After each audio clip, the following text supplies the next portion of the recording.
My colleagues keep asking you indirect questions, to which you can only reply in a roundabout way. It would be better to call a spade, so let's talk about torture. I understand. And you? Have you no question? They've all been asked. I'd just like more precise answers. Let's try to be precise. The word torture isn't used in our orders. We use interrogation as the only valid police method against clandestine activity.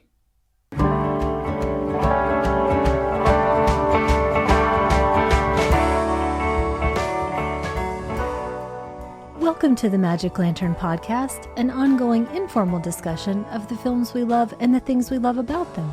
I am Erica Long. And I am Cole Rolane. Each episode of the Magic Lantern will be devoted to one film that we alternately select, and we will discuss why it is significant to us. Just a note, whether the film is a classic or a more contemporary title, this will be an in-depth discussion that will include explicit plot details and potential spoilers. We are at episode 108, which is back to Erica's choice. What are we talking about today? I picked The Battle of Algiers from 1966, directed by Gillo Pontecorvo, with Brahim Hajjaj, Sadi Youssef, and Jean Martin. And by the way, Sadi Youssef also wrote the book that inspired the film and produced the film. The Battle of Algiers reconstructs the events that occurred in Algiers, the capital of French Algeria, between November 1954 and December 1957. I want to give you some context of the film before we get started, and I'm going to try to not make it sound like an extended history lesson.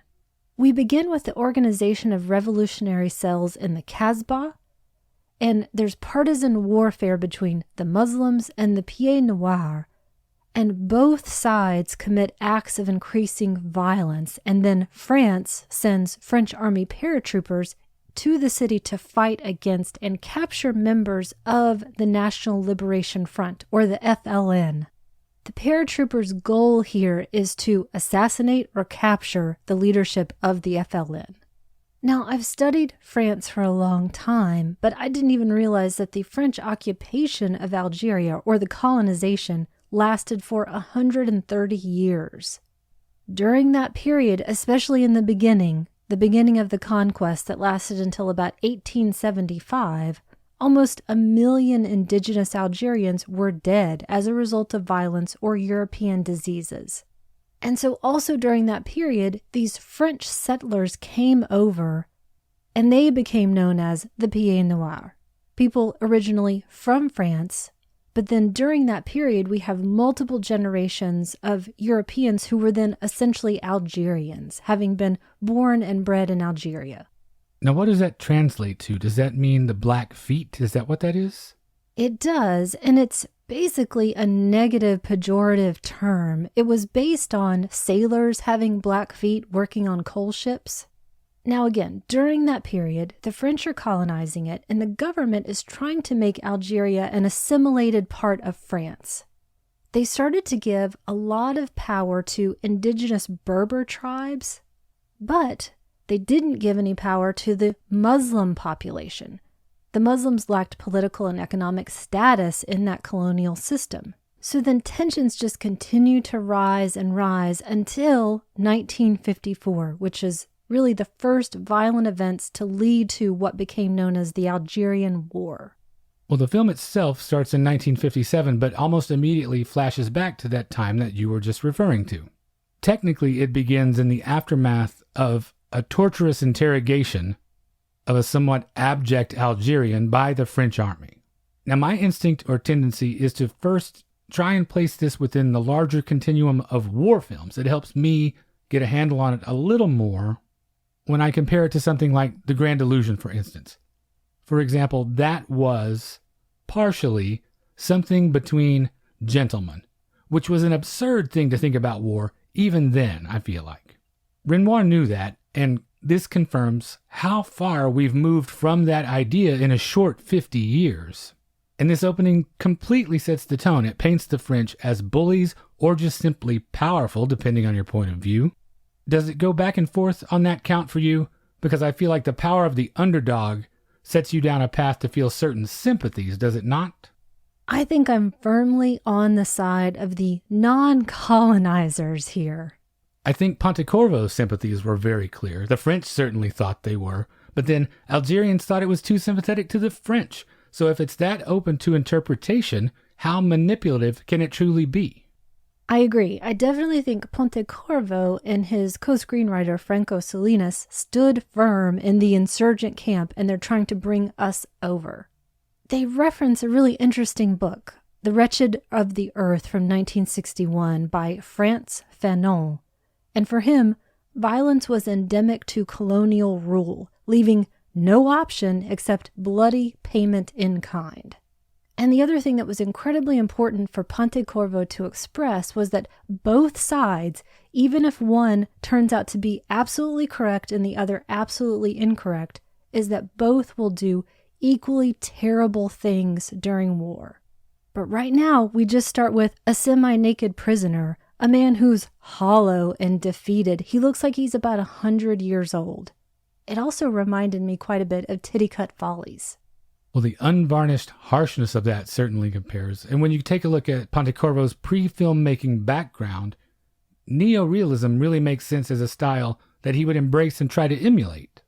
His early activism clearly dovetails with neorealism, since that style often documented resistance against totalitarian powers. Another neorealistic touch, the use of non-professionals, helped convey that immediacy of what was happening in the street. Jean Martin as Colonel Mathieu was the only exception to that. And that feeling wasn't always easy to put his hand to. In interviews for this film, Pontecorvo often spoke of the dictatorship of truth, and the way this got made is just as fascinating as the film itself. When you look at all the things that he had to contend with and some of the tightropes that he had to walk, Pontecorvo often had to work in direct contradiction of his sponsors. Sadi Youssef, whom you mentioned as writer and producer, he was also an FLN commander. The script that he contributed was eventually tossed in favor of something less biased, but his influence was obviously still felt, since he was also one of the stars of the film. And Youssef, while a non-professional, was clearly very charismatic and persuasive, I thought, so it's easy to see how compelling a leader he would be. Even deeper behind the scenes, we have even more powerful players. The National Oil Company of Italy, which Italians referred to as the state within the state, they had a long history of murky interactions with countries that were decolonizing in that time period, including Algeria. They also financed a number of documentaries. Some of these projects, finished and unfinished, were designed to be especially critical of the French and their crimes against Algeria. Not to get too tinfoil hat about this, but the ENI president died in a mysterious plane crash just a few months after Algerian independence. Now, I'm obviously not trying to say anything about that incident being related to this film. I just want to underscore the very real fact that more people than we realize had an interest in what this film was saying, and a number of them could bring some heavy pressure to bear on the filmmakers. And then I guess no coincidence that post-independence, the leaders of the FLN, who were then the leaders of Algeria, placed preeminent importance on oil.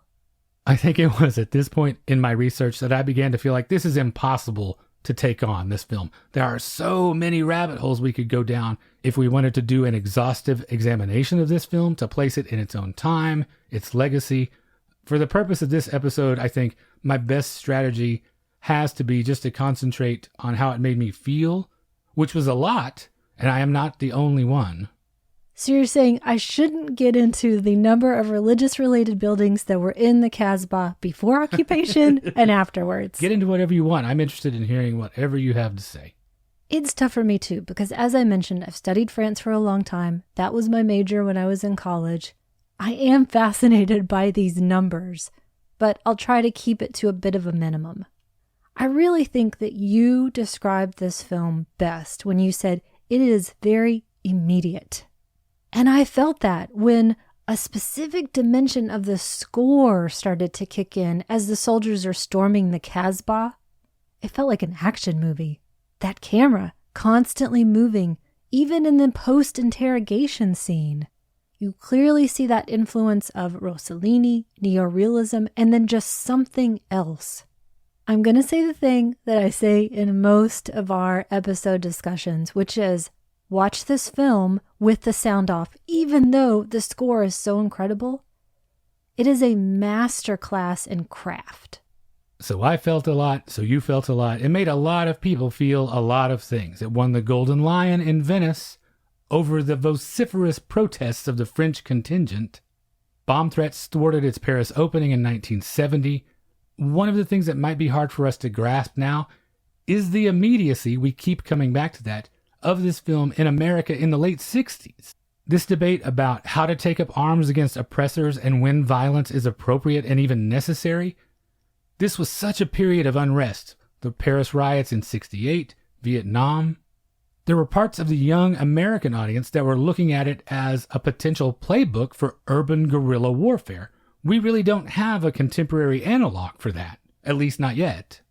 Pauline Kael wrote in 1970 that it had become known as the Black Militants Training Film, and this was in the third year of its run already.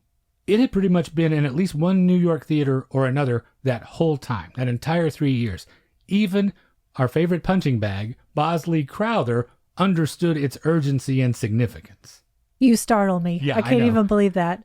I can't think of anything like this. Certainly not a political film in my adult lifetime. Can you? I can't. Maybe All the President's Men, but this is such a different animal. I don't think young radicals were sitting around watching All the President's Men every weekend for 3 years in a row, is the thing I'm trying to say, I guess, by saying I don't know anything like this. Agreed. And there aren't any terrorists that I know who will say that's their favorite film, as they did with the Battle of Algiers. Also in these opening scenes, we see a handful of characters in what could be described as an Anne Frank situation. They're hiding in a crawl space, hidden behind a fake wall, pursued by soldiers, and we get the impression that the fair trial we hear referred to is not exactly likely to occur. If anything, that it feels like a chilling reassurance.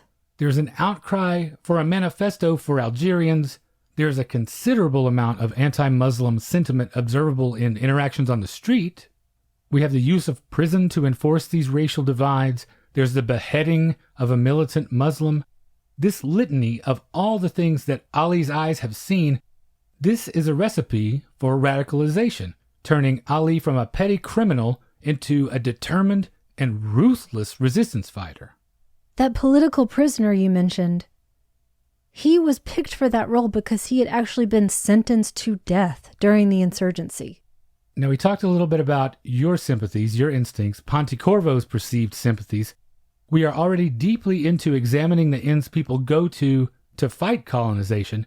Do you have a sense at this point, this early in the film, of who's right or who's wrong? How long into the film did it take to develop that for you? I think I come into it with a preconceived idea that all colonization is inherently terrible and wrong. My recommendation, much later in this discussion, will speak to that a little bit as well. I think what it did for me, it made me take a closer look at my empathetic imagination. Is it easier for me to picture myself on one side versus the other? How does that color which side I instinctively take? I think I, like you, always favor the underdog, which is how I perceive the colonized. Generally, no matter what the situation is, I think I'm coming down on the same side as you. And it's still an interesting place to be because we're about to see the reality of the other side and what they're willing to do, the FLN. What this means for them and everyone in between. Well, if we're talking about daily life, we have to talk about the Casbah, right? I mentioned the Grand Illusion and how much had changed in 50 years since then. Is it the same for this landscape, this urban landscape of the Casbah? I think of another Jean Gabin vehicle, Pepe Le Moko, and that film described the Casbah as an unpoliceable labyrinth of transgression even then. That seems pretty apt. It seems like even its own denizens can't keep it contained. That self-policing seems to be kind of a cornerstone of the FLN, trying to rein it in. No drugs, no alcohol, no prostitution, and there's an incredibly brutal scene of a drunk being beaten up by children. We see Ali beating a junkie. There are so many inherent ironies in this, right? The notion that they are spilling over into violence to corral these other behaviors. It's an extreme place, obviously, the Casbah. It's rife with illicit business that resists being controlled. If you're looking for a moderate, measured response, look elsewhere, right? And the echoes of the place are felt all over. This scene with the wino is later echoed in the scene when a paperboy is mobbed by adults. It feels inescapable, and I feel like that's a nod to neorealism as well. Architecture as character, and how it defines and shapes characters' lives, is another tenet of that movement. Is there enough balance in that regard, though? Is the Casbah overemphasized to the point that it undoes some of the us versus them? What I mean is, do you feel like you know the French areas of the city just as well? I don't quite know the answer to that, but here's my feeling. That because of colonization, trying to make this nation assimilate to France, I imagine it as an extension of Paris. So in that respect, I feel like I do understand the French area. I guess what I was struggling with was, does it need two separate and definable geographical spaces to make you feel that divide, that social imbalance? Maybe even more importantly, does it also need more than that dichotomy, good guy, bad guy, to make this feel like it's not an oversimplification? For instance, we never get much of an examination of the native Algerians that fought for the French or the spaces they occupy. I think the decision to place this in the Casbah is important, and it separates it from other films. The Casbah is a living, breathing object, crammed full because it is a fortress, that's the literal meaning of it, of these people. This film takes us into the heart of the Muslim Algerian. These people are not the exotic other. It's the French who are practically wallpaper at this point. That hadn't really been done before, and it's not commonly done now. And we have Ali as our entry point into this view of the FLN. This process of his radicalization begins with an assignment, and that is to shoot a cop in the street in broad daylight. The gun is going to be provided by a woman in full Muslim covering with a basket. I think this had to be an absolutely shocking moment for a lot of the audience in 1966 when we discover that one of the operatives is a child.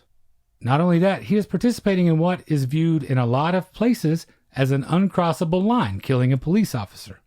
Ali is obviously staunchly committed to his ideals by this point already. This is a test of loyalty, this assignment, and he passes this with flying colors. It's all so jarring. His willingness to do such extreme violence. All of these small moments of insurrection in the streets, in the police stations, these coordinated attacks. The thing I keep coming back to is, what else was there like this? Nothing.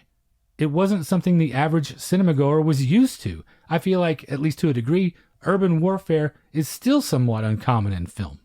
It certainly was in 1966. Film audiences at the time were much more used to seeing battles carried out in more traditional venues, on expansive battlefields, in jungles, on the high seas. For the most part, they hadn't experienced anything like this. Even after having seen real-life examples of it in my lifetime via the news or more contemporary films, this presentation of it still gets my attention in a way that those other things don't. Pontecorvo's skill at putting all this together, it leaves me with a clear impression of the desperation of these characters and how the violence is impossible to corral. So, the Arab quarter is under martial law and prayers ring out over the Casbah. And there's another fascinating glimpse into daily life. That's this private secret wedding that's conducted by the FLN. Now this wedding ceremony, it provides a strange oasis in the middle of this rising tension and bloodshed. You could view it as a moment of simple joy to be clung to, something to provide hope, another attempt to impose a more conservative structure on this chaotic Casbah, a reminder of the religious traditions at stake in this battle. What did this brief matrimonial respite do for you? All I could think was, is this an arranged marriage? Does this woman, who looks like a young girl, does she have any choice in this matter? And that's maybe not what I was intended to be thinking about. I don't know. There are a lot of parallels in terms of being drafted into a war that you didn't necessarily intend on fighting in, so it is definitely a heavy metaphor. Or is she a volunteer in those terms in this fight? Whatever you choose that it symbolizes to you, this is really our last moment to breathe, I feel like, as these attacks continue and even increase in their ruthless efficiency. They obviously have everyone on edge, and just like the alleys of the Casbah, this pressure also feels inescapable, because as far back as you want to go, it has always been the same: the fear and persecution of the other.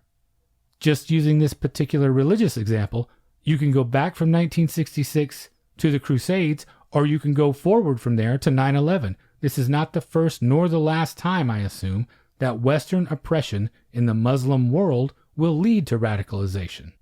That just guarantees that the film will always have a place in the larger conversation and will probably always remain controversial on that count.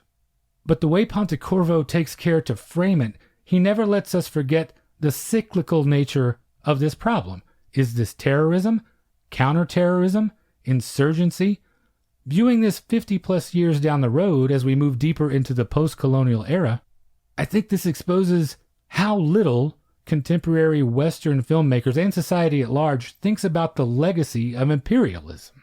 You contrast this with something like Zero Dark 30. Is there even any room these days in a landscape for a film like the Battle of Algiers? Does it get made in the current climate? It's hard to think of something that is viewed by some factions as a handbook as something that continues to get made. I truly do marvel at the fact that this even exists. When I think about what it must have taken to stage all of this, and then I marvel at the lightning in a bottle aspect of the confluence of subject matter and technique. You take something like the newsreel look of the film. That technique takes it beyond neo-realism for me. To so convincingly approximate that look, it works on the viewer on both an intellectual and an emotional level. You're emotionally affected by the immediacy of it. You feel that jolt of adrenaline when you're swept up in the rush of this handheld action in these cramped stairwells and alleyways. You can barely catch your breath.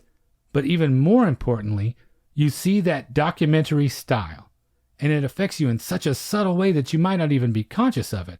Your brain equates that style with truth, with having just viewed evidence.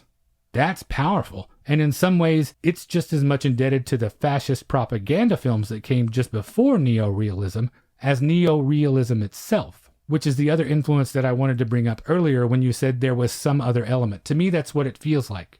To me, you are pulling just as much from Leni Riefenstahl as you are Roberto Rossellini at that point.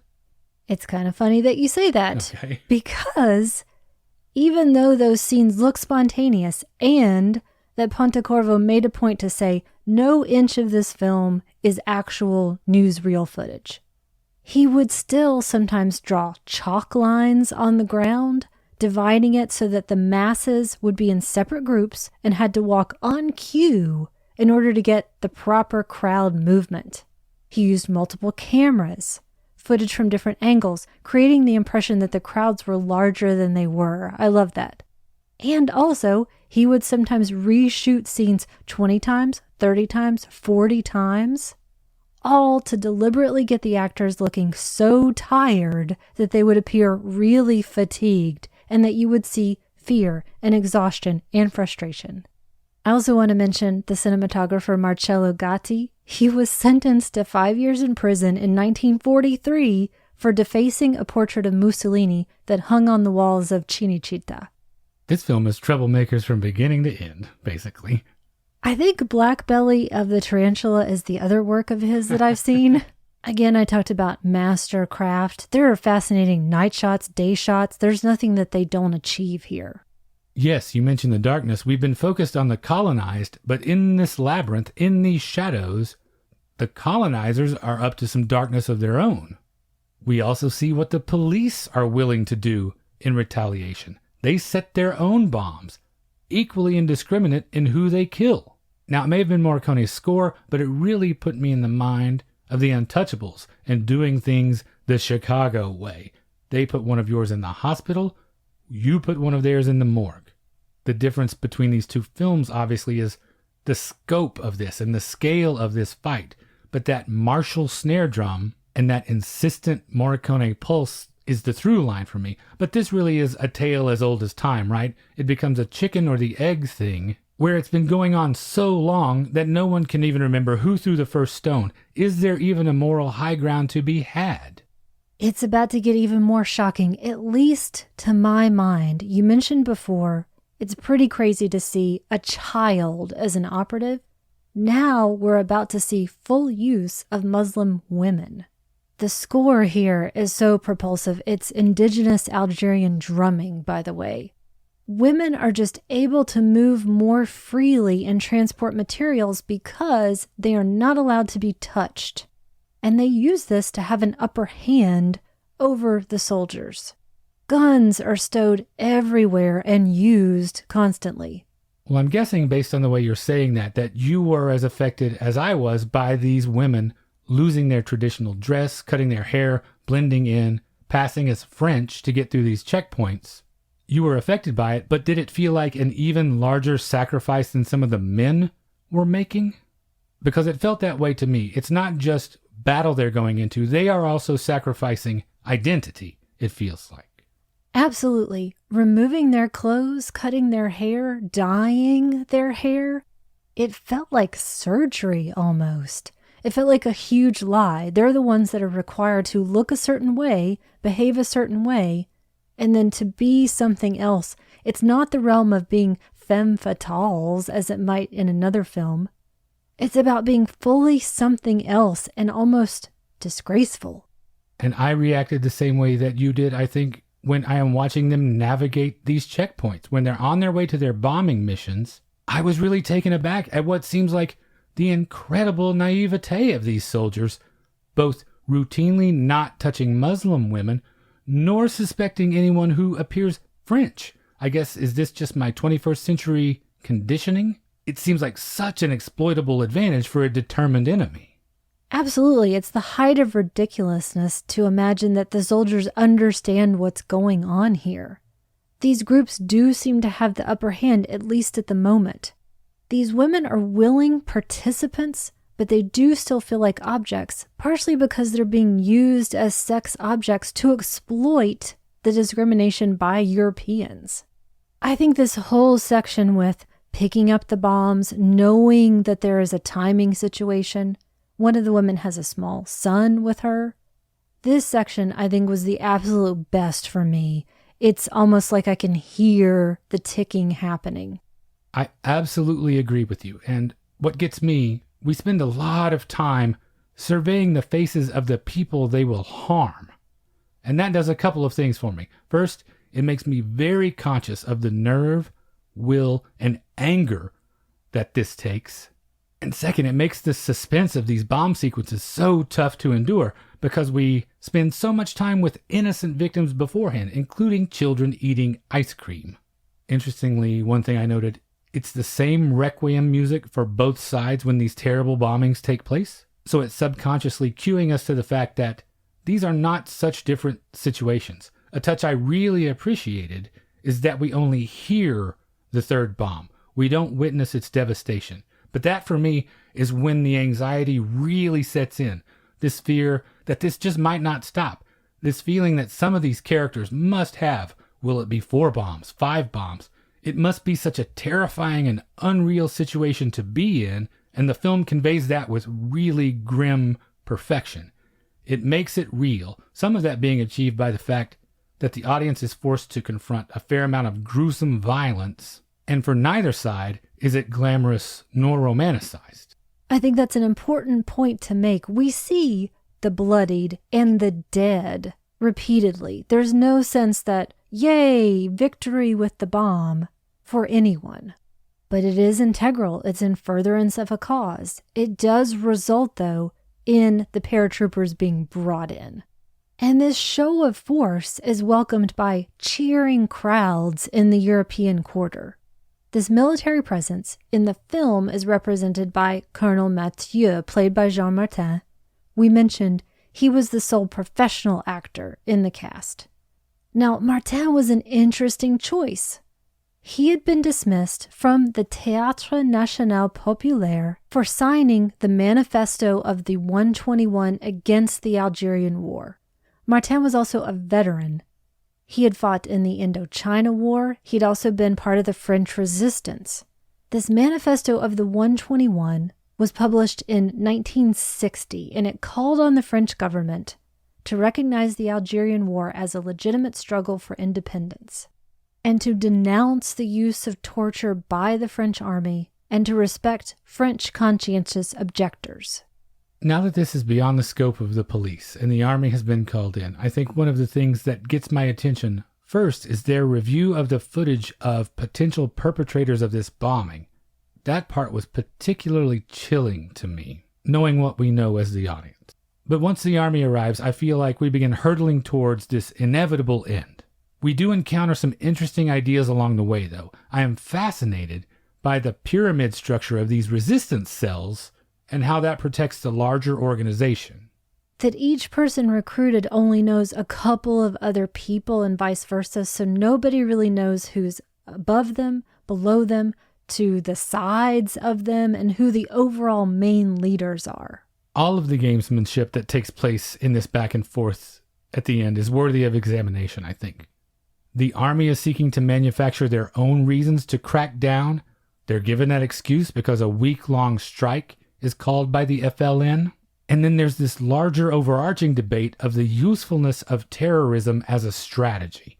It's useful in the beginning, but there may be no worth in violence as a long-term solution. They explicitly address how it's hard to start a revolution, harder to sustain it, and even harder to win it. The army seems to have so much leverages in these instances. They have the resources and can often afford to just wait. Now, obviously, some revolutions succeed, but it takes a massive amount of sustained will, organization, and good luck. The interesting part for me here is realizing how canny Mathieu is, and understanding that idea that there is political goodwill to be had here that he's trying to earn from these liberal French factions who are writing not in their favor. This particular cell that we're acquainted with, they don't seem to have things in their favor either, though. Their numbers are depleted, key figures are being killed or captured. I am really particularly taken with this press conference where the French army puts a captured cell leader on display, but not only that, gives the press an opportunity to interact with him. Absolutely no way this is happening today. I think of the Grand Illusion one last time. This is sort of a meeting of equals. Ben Midi acquits himself as a reasonable and intellectually formidable adversary. I would even say based on the fact that they are giving him any opportunity to control the message at all, that in some weird way he has the upper hand here. That's ephemeral, though. He soon hangs himself, but Colonel Mathieu clearly respected him on some level. It's interesting that you say that about that's something that we may not see today. At the same time, it makes this feel ultra-modern to me. This is not playing out in the shadows. We're not hearing secondhand accounts of things. This is so, as you would characterize it, immediate. The faces of the people that you are fighting and who are fighting us. In our opening scene that we play, we refer to this. One journalist stands up to ask about torture, and Mathieu's response opens a whole can of worms as far as I'm concerned. Legality can be inconvenient. That's a bold thing to say directly to the press, although these days anything goes. Yeah, that could be ripped from the headlines now. We're still having these discussions. He posits, though, that we survived Buchenwald, and you mentioning he was a French resistance fighter, that actually has some resonance with him personally. But, as he says, now we're the Nazis. There's always that price to pay for winning the revolution. If you survive, there is the potential that you eventually become the thing you fought against, the thing that you hated.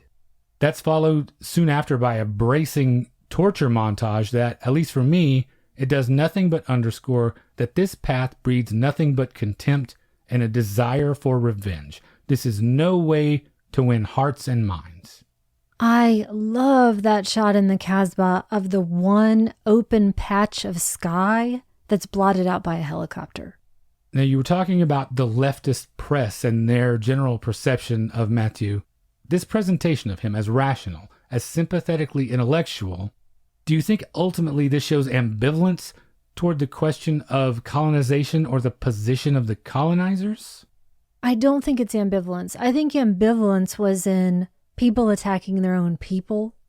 I think this was simply reality. This is what we're up against. This is a person who is doing a job, who is smarter probably than everyone else, who understands the enemy, but is sent there for a reason. He doesn't have that fervent view of, we must stay here at all costs. It's simply, this is where I am in the hierarchy. This is what I've been tasked to do, and I do it. Though now that I say that, maybe that is ambivalence. Ambivalence in his own position, maybe. The fact that the film still raises all of these questions, I think, is what makes it so valuable and important 50 plus years down the road. It still challenges the viewer to examine the world and yourself. It's not like we've come up with a solution to any of this since 1966. And I really like Peter Labuza's very succinct assessment of this. For a film full of specifics, perhaps one of the most timeless films ever made. Jafar is now in the army's sights, and he is trapped in a house. We have two chilling promises here. Either come out or we'll blow the whole place up, and you'll get a fair trial if you come out now. And the resistance members respond to this laughable offer of a fair trial with another hidden bomb in a basket. There is nothing that you would traditionally think of as honor on either side. That's just not the world we live in anymore. Up to the very end, even though it seems very obvious to me which side he favors, Pontecorvo is attempting to present this idea that both sides are very similar in important ways. Would Mathieu have kept his word? No way to know. The resistance is also obviously unpredictable. Jafar is cornered and surrenders.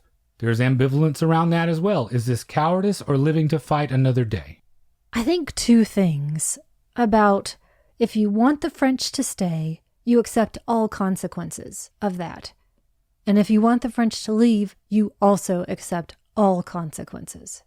We're really in the final push here. We're back to where Ali has been hiding, and the soldiers have found him courtesy of the informer. When I first saw it, I thought, this is his family, and we now know that that's not really the case. Right. What we know viewing it the second time, we understand that now the resistance as we know it has been whittled down to almost nothing. These four people hiding in this crawl space, including a child, represent all that is left of this faction. The place is rigged to blow. Ali says nothing when the soldiers call for him. He encourages the others to go, but he doesn't trust the military. None of this, I'm going to get a fair trial. Outside in the Kasbah, there's praying, there's waiting. We see their faces, and then we see the explosion. The military, at least, is proclaiming that the FLN is decapitated. It'll all be over soon because, after all, we've been fine for 130 years. Once we return to this Anne Frank scenario, especially with bombs attached to it now, this is when it really strikes me how personal, and I'm going to say this one last time, immediate Pontecorvo has made this. All I can do now is ask myself what the death of these four people achieves. I can't think of it on a mass scale anymore. I am forced to consider it on the level of individual men, women, and children. Some of them innocent, some of them not so much. And all I can see that you have done is make yet another case for ongoing vengeance. To understand it completely, though, how is that approach going to serve me? It doesn't reasonably cover everything. The scale and scope is realistically far beyond that. A very important thing they say in the film, to put it all in perspective, Algiers is not all Algeria. And really, those four people were not the end. We fast forward to 1960. It starts all over again. This time it's a bit different. French public opinion is changing. We see all these homemade flags, massive demonstrations, and we answer the question of what do you want with independence? We get those native drums again. This time they almost sound like locusts. And I love that final image of the woman waving the flag, dancing, chanting. Ultimately, I think it's a mistake for either side to oversimplify their enemies and their neighbors. You can never be sure of the collective will and what might happen. These unified demonstrations and success in achieving independence for Algeria is definitive proof of that. So here's what came after. French rule ended in 1962. Algeria gained complete independence. And at the same time, the war led to the death of hundreds of thousands of Algerians, and hundreds of thousands of injuries came with it. Both sides really understated the amount of wounded and dead, and also the war uprooted about 2 million Algerians. So an overall question for you, because I want to talk more about what we don't see. We know that the filmmakers used composite characters, basically, for historically based actual people. For example, Mathieu was based on several military figures. Where in general do you fall on the use of composite characters in historically based films? Unless it's just comic to the point of being absurd, I really don't mind it. I actually kind of like the condensation sometimes. I know in many of these stories that are so convoluted that there's just no way you're going to get the truth anyway, so if I'm being a stickler about that, I'm being extremely unrealistic. So generally, I don't mind them at all. I just wish they were all played by Orson Welles, which will come into play in my recommendation. Uh-oh.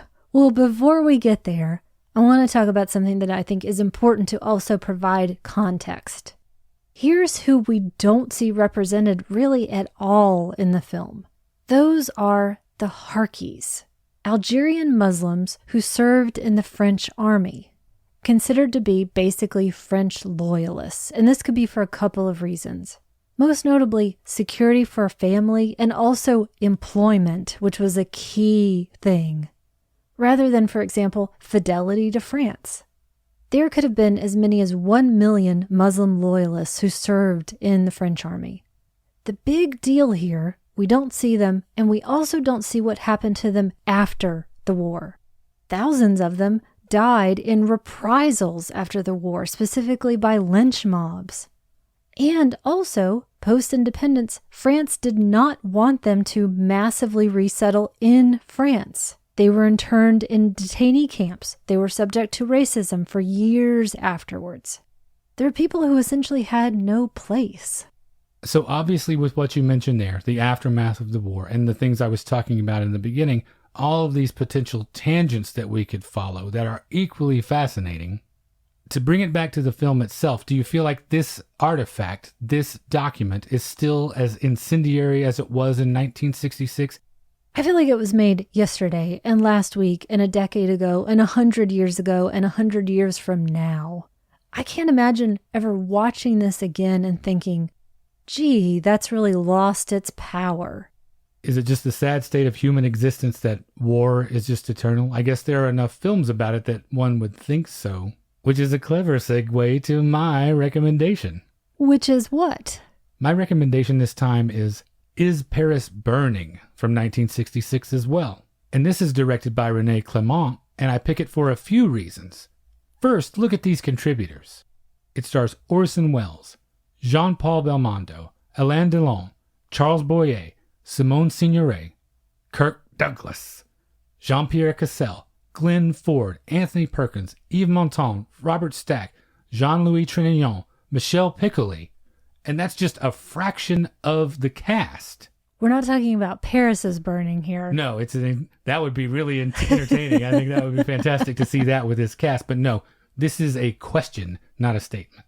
A number of writers worked on it too, primarily Gore Vidal and Francis Ford Coppola.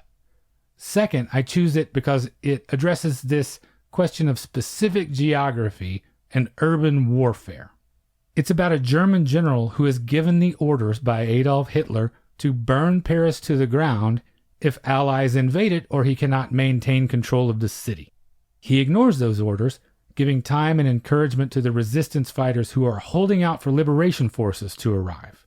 This is an epic historical drama. Is it the greatest film ever made? No.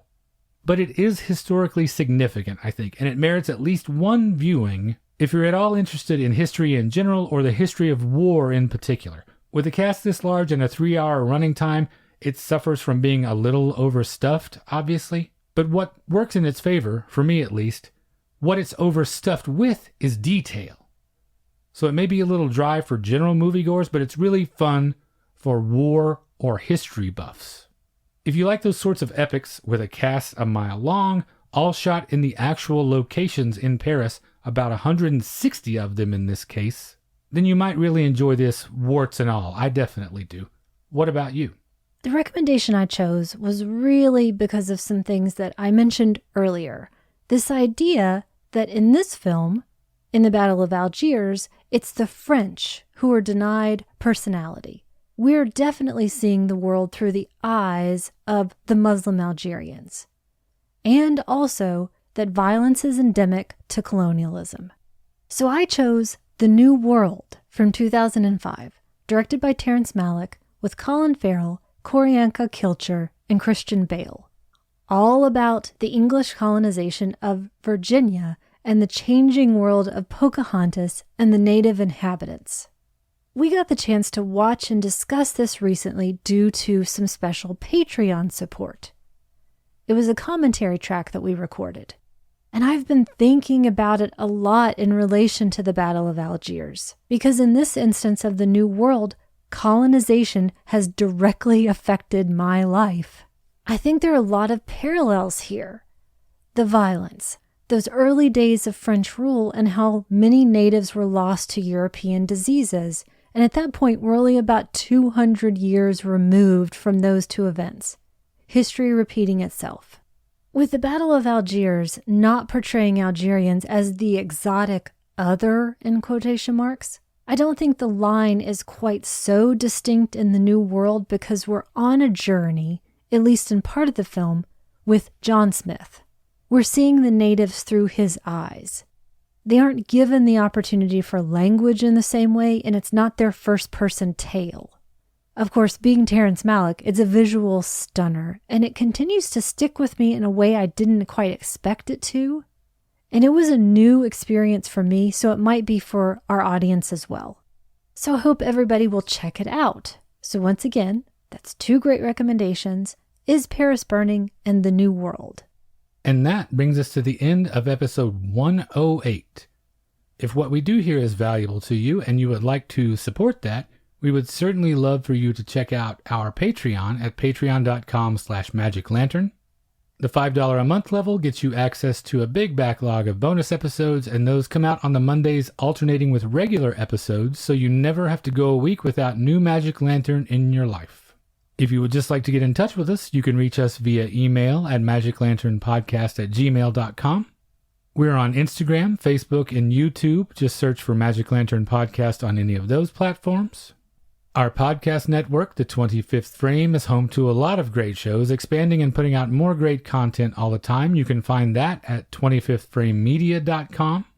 We are on Twitter at Lantern_cast, and I just wanted to take a second to say thanks to everyone who has shared the show or given us feedback since last time. First of all, a special thanks to Aaron West over at Criterion Now, who recently had me on to discuss what might be coming with Criterion label number 1000. My idea is bananas and just crazy enough to work. I'm not going to say it here. Go over to Criterion Now and listen to episode 88 if you'd like to find out what that is. I wasn't on the episode, but I'm going to make my pitch for Pee-wee's Big Adventure. Perfect.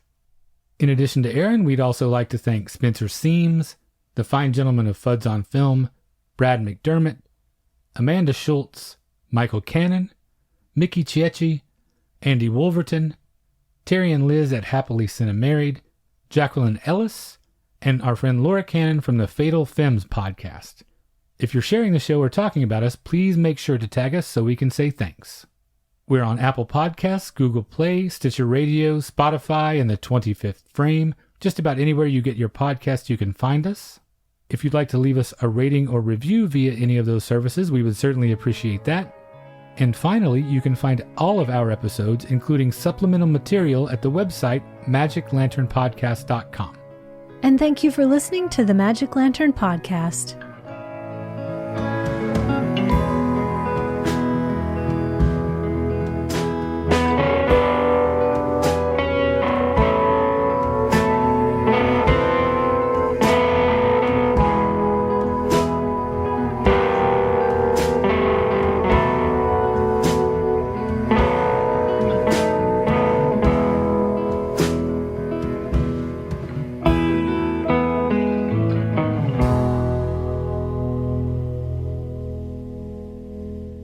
The 25th Frame, a listener-supported network celebrating film and culture worldwide.